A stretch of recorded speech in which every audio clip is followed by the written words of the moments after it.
Dan, you mentioned Citizens at the end of spring. You talked about how, as fast as he is, that to play at this level and whatnot, that he's going to have to put on a little bit of weight.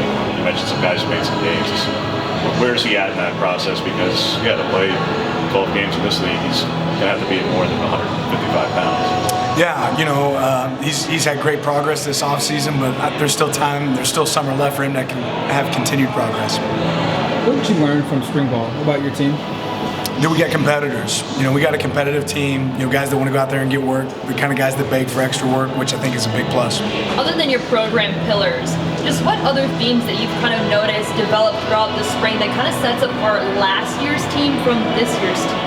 Yeah, developing that consistency. We've talked a little bit about the good to great and the 20-mile march, right? Not being a team that can go on days when it's just convenient, but go, consistently each day. And then the accountability piece, having player-led team, I think that's a big piece. Coach, I know obviously Coach Dillingham at ASU now, you said there would be like playing your brother, but when you play somebody like that has familiarity with, obviously you can't change what you do, but how hard is it to coach against somebody that's just been there with you and has that familiarity? Well, he knows us, right? He knows us well, but we know him pretty well too. So I think some of that goes to the side, and you got to lean in on what you're good at. I'm sure you'll have a couple wrinkles for us, and we'll try to do the same. College football is taking advantage of a lot of technological advances, and right now AI is a big talking point. Do you feel like AI could ever help football coaches or football programs? Let me type into ChatGPT right now and give you an answer. No, I mean, at some point, I'm sure it'll matter. I don't know when, but somebody's going to figure out a way to use it and have some success with it. Some states have passed legislation basically prohibiting the NCAA from investigating NIL deals, which other states have disadvantage like Oregon. Is that something you're concerned about? It's not a huge concern. I mean, I think you want parity in college football, but I think we all know that parity doesn't exist right now in college football. Ultimately, we're going to operate in the confines of what we're supposed to do, and whatever those limitations are, we're going to make sure we get to do the best that we can, and we're positioned really well to take care of our guys, and they're certainly benefiting off name, image, likeness at our program. When you look back at the Washington game last year, what are your main takeaways to kind of obviously get the result in your favor this season? Yeah, finish, right? I made some decisions in that game. Our players had some mistakes in that game. There's a lot of pieces, but ultimately you got to play every minute of the quarter, right, and finish all the way down the stretch. And we had moments that we could have taken advantage of that we didn't, and I think that's going to be a little fuel for the fire. How much does it help having Bo come back? Obviously, Washington got Michael coming back. You guys see his Caleb coming back. How much does it help having Bo? A lot. A whole lot. What specifically does he bring to the table that maybe experience? I mean, guy had 44 touchdowns last year. He's a winner. He's he's hungry, but he's done it before at a high level. To piggyback off that, I mean, having him in practice, but just the quarterback play, I mean, from last year, but the guys coming back, the guys that are in the conference, when you have somebody like that, how much does it benefit your team? But I mean, do you even sit back and just kind of see the other quarterbacks and what they're doing and try to enjoy it? When you play them, you're not enjoying it as much, right? But I certainly appreciate the talent that exists in this conference right now and the talent that's around the teams we play. When he was so successful last season, where do you find areas for him to improve? What are the things that he needs to get better at? Because athletes are always striving for better. Yeah, again, I'm not going to give away the secrets of the trade. Like, Bo knows some things that he wants to get better at. He's already done a great job with the nutrition this offseason, and he's changed his bodies in some ways. He's found some ways to create prehab and rehab routines that I think really fit him, which is a big benefit. But Bo knows what he has to get better at. That mainly pre-snap or post-snap? The areas that he needs to get better. Coach, I know Autzen Stadium, one of the best home field advantages in college football.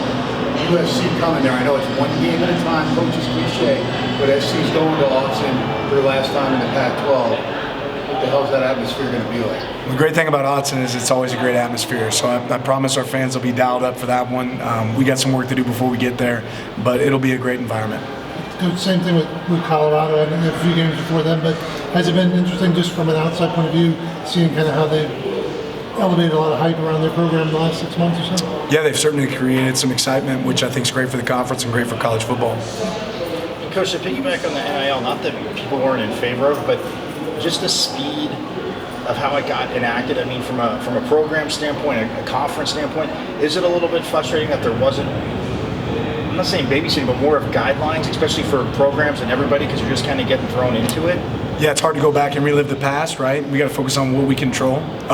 Luckily, we're at a place that's adapts, right, and is on the cutting edge, and that's something that Oregon's always done. So we were able to handle it really well. I think we handled it well comparative to everybody else in college football, and we'll continue to.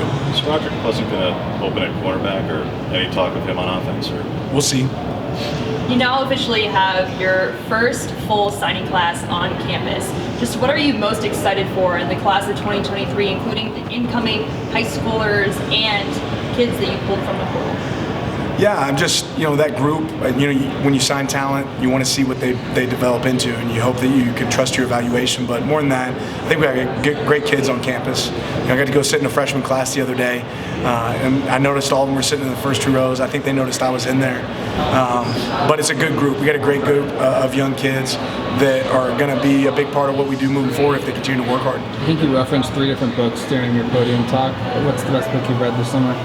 I've doubled back on Outliers. I really like the book Outliers by Malcolm Gladwell. I don't want you guys to think that I'm like an avid reader, but like audiobooks and things that can make our team better, like that's kind of what I lean into. And it's not.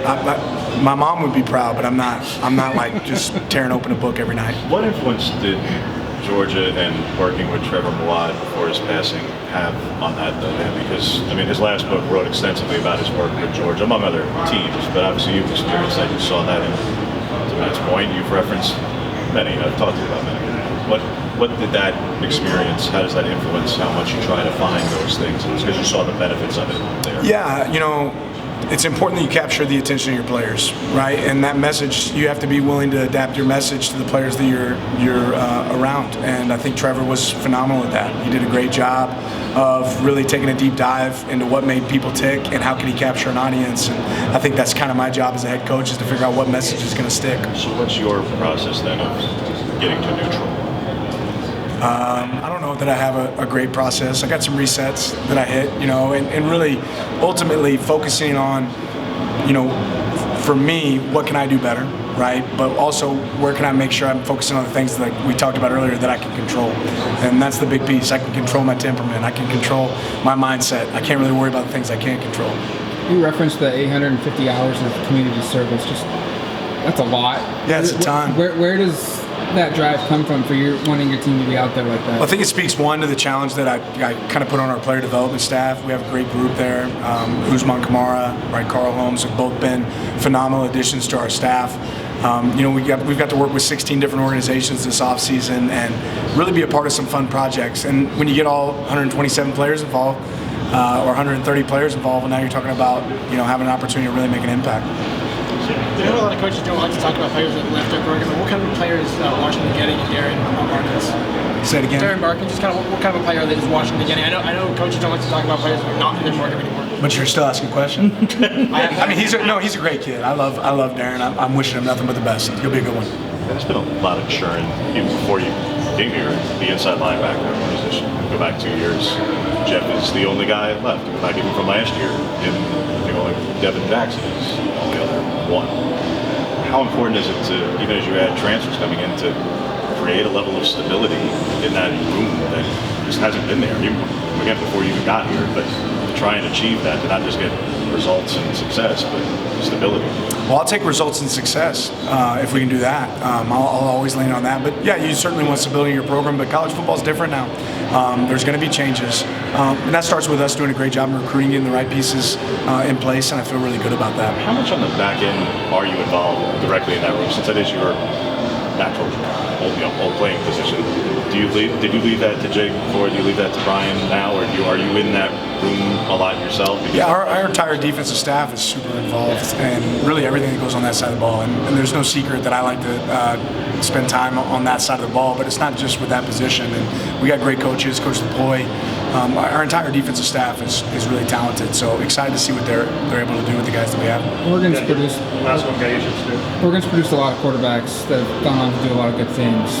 What do you speak of Bo's chance for a legacy at Oregon and just the next name in that long list of guys? Yeah, as far as quarterbacks that I've been around, Bo's as good as any of them. He's a special talent. He's a better person, right? So I think that his legacy at Oregon is still being written, right? And there's still time to see how it plays out, but I think Bo has a chance to be as successful as anybody that's ever played here. Appreciate it.